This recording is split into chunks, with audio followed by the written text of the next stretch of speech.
Hey everyone, welcome to the EPICUREAN kitchen where the love of the food heats up. And today we're going to be making enchiladas. Yes, indeed. I got my special helper with me today, and today we're going to be making a kale and portobello with green chili sauce enchiladas. It's going to be freaking delicious. I hope y'all enjoyed this recipe. Again, what we're going to be making today, Tyrese? I don't know. Oh, you forgot already? We're going to be making enchiladas!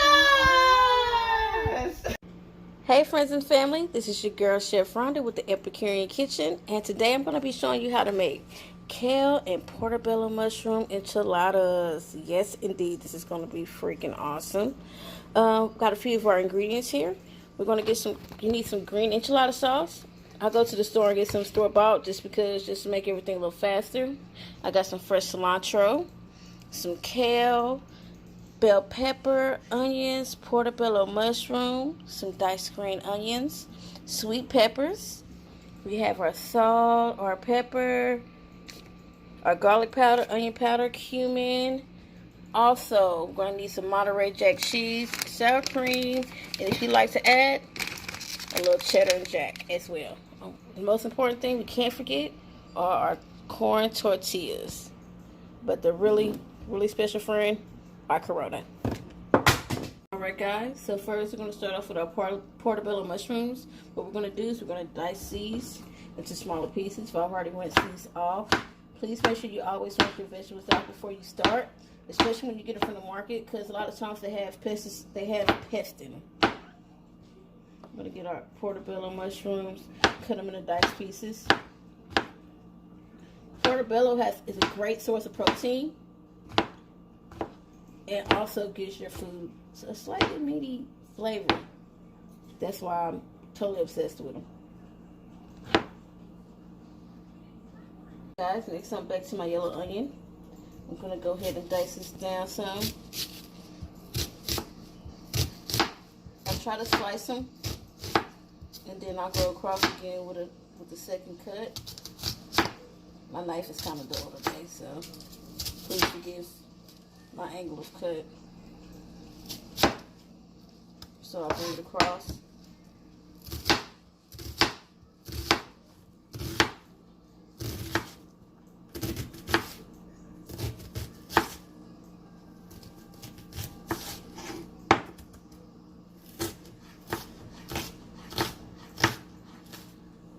Onions in nice little, almost small little quarter pieces. I keep them kind of small because I like for you to taste the flavor, but not really see the vegetables. Once I cook them down, you'll taste it all, but not want it to be too chunky. Off real quick, not too much, because I usually try to use the whole bell pepper. No bell pepper left behind. So once it's cut down, I'll gently unfold it. Make it a little easier to break all those pieces out. Easily pull it out, no mess. I'll unfold it. A lot of times people like to cut the little white part off. It's still fine, you can still use it.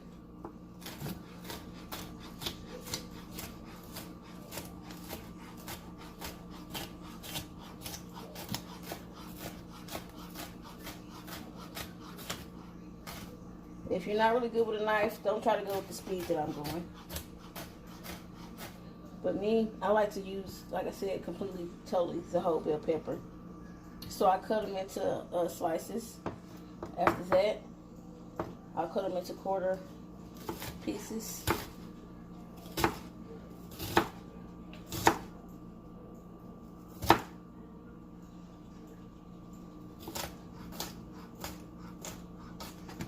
I'm pretty good with not leaving everything chunky, so if I gotta go through it again, I can grab a couple more pieces and cut through to make everything kind of similar, not quite.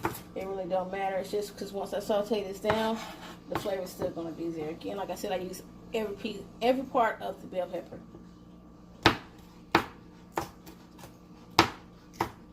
So just about my whole bell pepper will be going into this enchilada.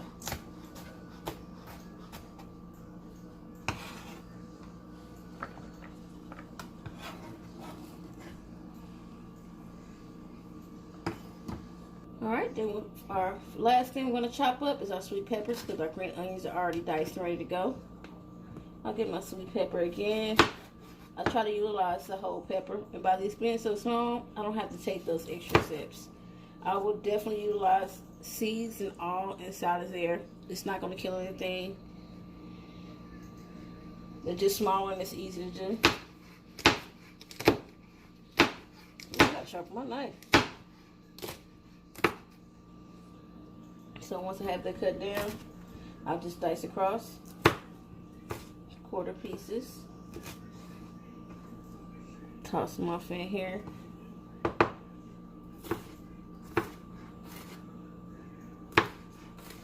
I am being quite sloppy with this last little round of sweet peppers just because I'm trying to get them done and utilize them because they're getting soft, like they're almost ready to go. So when they get like this, it's time to go ahead and hurry up and cook them. There's nothing wrong with them. Don't throw them away. They're still good to eat.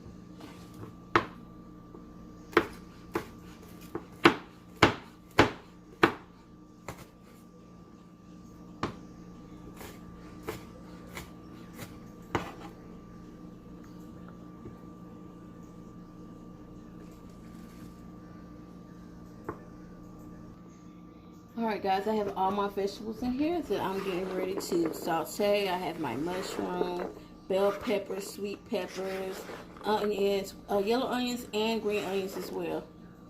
So I'm going to go ahead and get my pot ready to saute my veggies.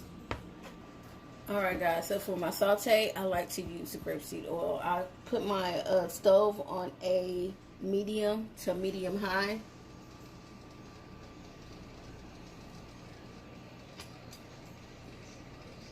I will put about 2 tablespoons of grapeseed oil in here. You do not have to use grapeseed oil.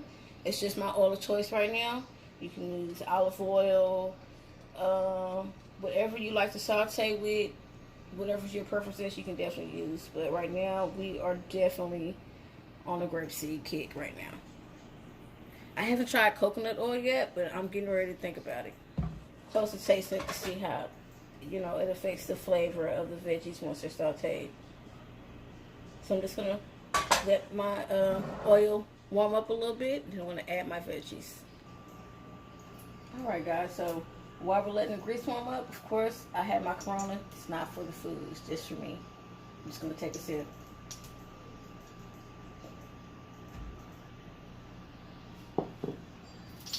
Once you verify that our grease is hot, it has a little pop to it.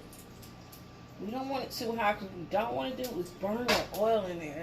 It's no good. It's going to give our veggies a not too hot taste. So I'll get my bowl of veggies. You hear that sizzle? Let's just in that oil.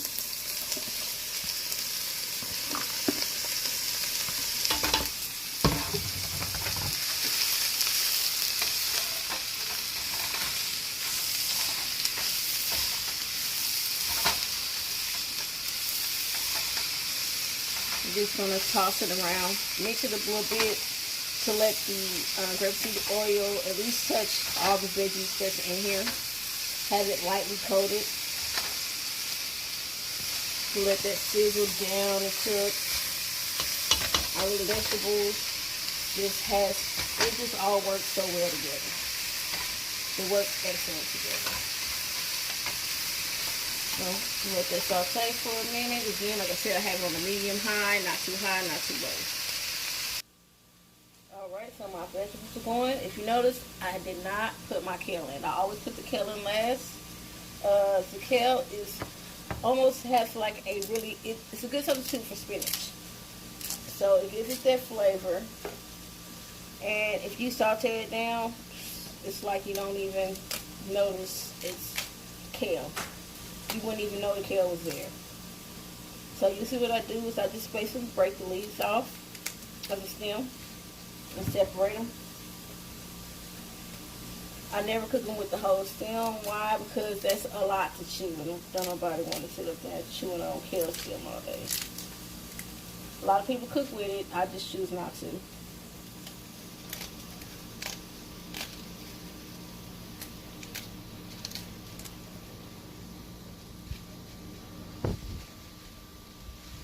So once I get the amount of kale that I want, I just kind of like roll it all together because it's already laid so it's separated. And I give it a nice little chop.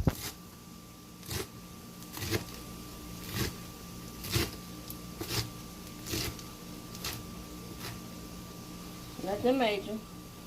Chop across, chop across, chop across.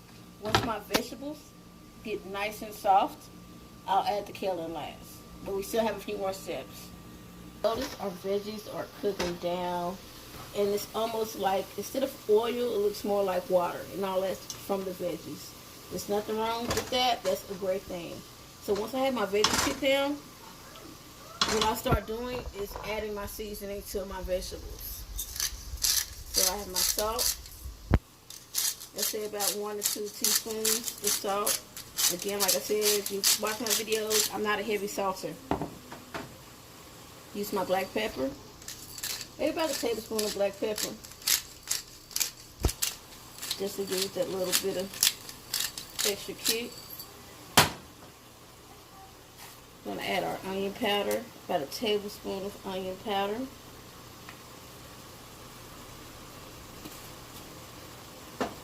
We're going to add our garlic powder. Also about a tablespoon of garlic powder as well.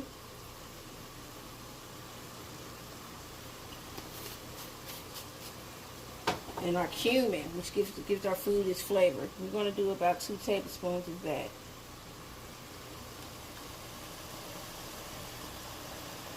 I'm telling you guys, your veggies give a lot of flavor already. But you know, gotta have a little extra more.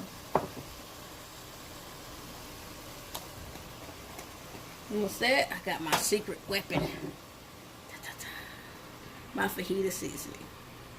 I don't know if anybody know about this, but all this seasoning is just wonderful. So I'm going to add about, look, I got my shaker out. So let's say about 5, 6, 8 shakes. Get it seasoned very, very well.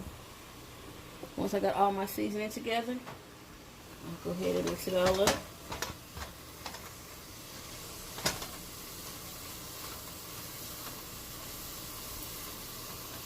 And at this point, I see all my veggies are looking cooked down.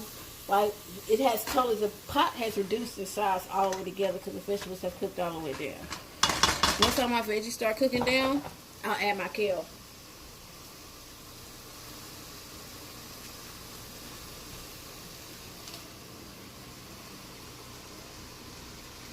We got our kale.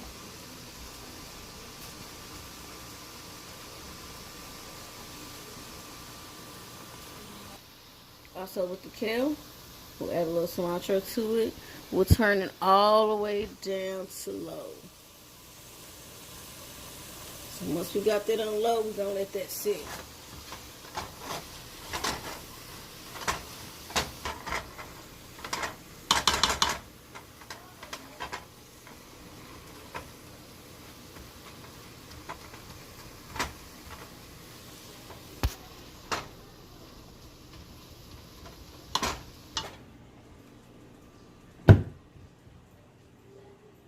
Alright guys, so now that we got our veggies cooked down nice and good and chunky.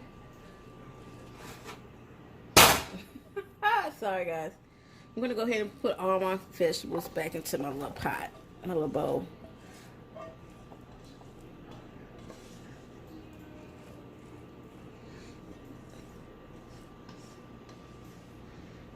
Alright, so once that's done, got all my vegetables off in there. Alright guys, once I got my veggies together, I'm going to add a cup and a half of sour cream to my veggie mix.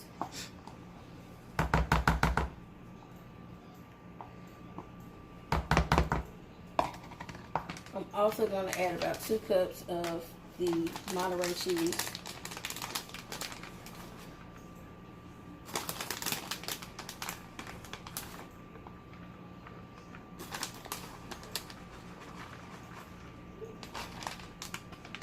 And we're just going to mix all this up together.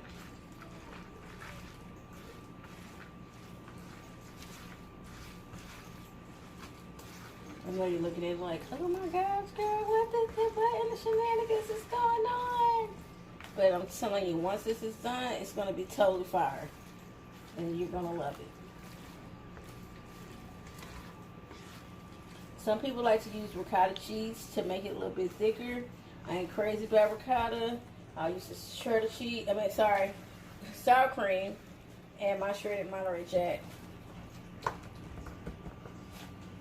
So once it's prepped, we need to go ahead and preheat our oven for 350 to 375, just depending on what type of oven you're using. Alright guys, so now I'm going to go ahead and start warming up my tortillas. We don't warm these tortillas up long. They are corn tortillas. I get them fresh from El Rancho, and they are so good. I'm going to go ahead and heat that up to about, ooh, that's too hot. So let's just say about 320, 270. We don't need it too high. We're basically just going to let these sit for about 15 seconds. Enough just to soften them up so we can roll them. Once we get it on there, let it sit for a minute, roll it over, sit for a minute, roll it over.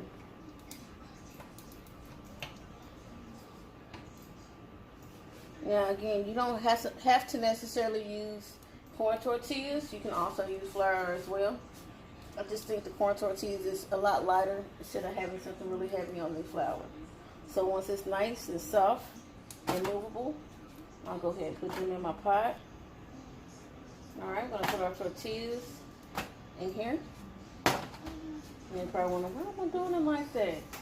Because we're definitely going to be rolling these up. I'm trying to get as many as I can possibly get done at a time, so I can roll, push, and go. Alright guys, so I have my little scooper. I'm going to put about, I think this is about an ounce, half an ounce scoop on my tortillas.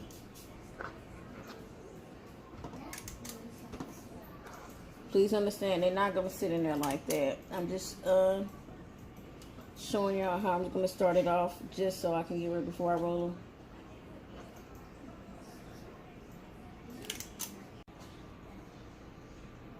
Alright, so once I got my sauce, my veggie mix, and my tortillas, I'm just going to roll them up. Make sure that the rolls are face down, so that way when you're when it's cooking, you don't have to really worry about them busting open.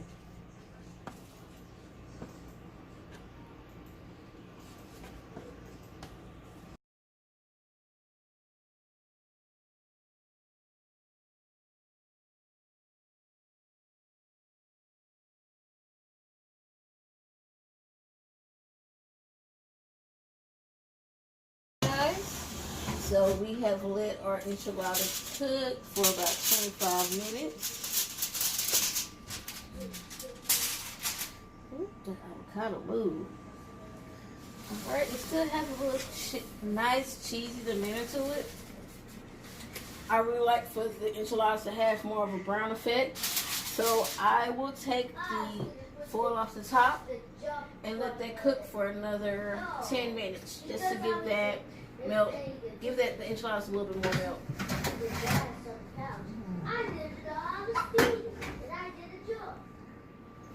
Why won't it stop? How many times I gotta press stop?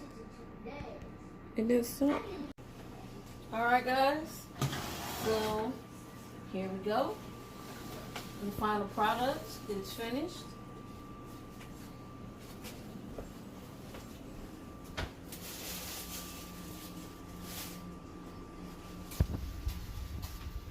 Our cheese has melted a little bit more. It's nice and cheesy. It's brown. Now let's slice into there and see what's going on.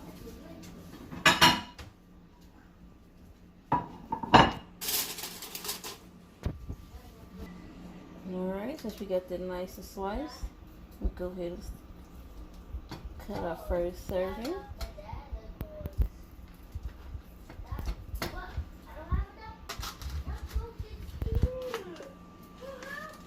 Check that out. It's nice and cheesy.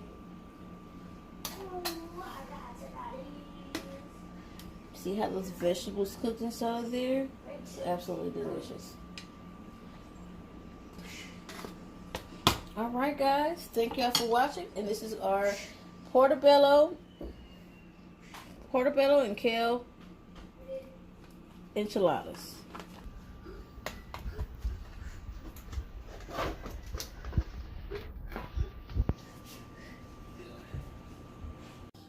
Alright guys, thank you so much for tuning in to the Epicurean Kitchen today. Thank you for cooking with me and my family and my special helper, Tyrese. And what did we make today, Tyrese? Enchiladas. Enchiladas! So I hope y'all enjoyed the recipe. Y'all come back and check us out for more great recipes.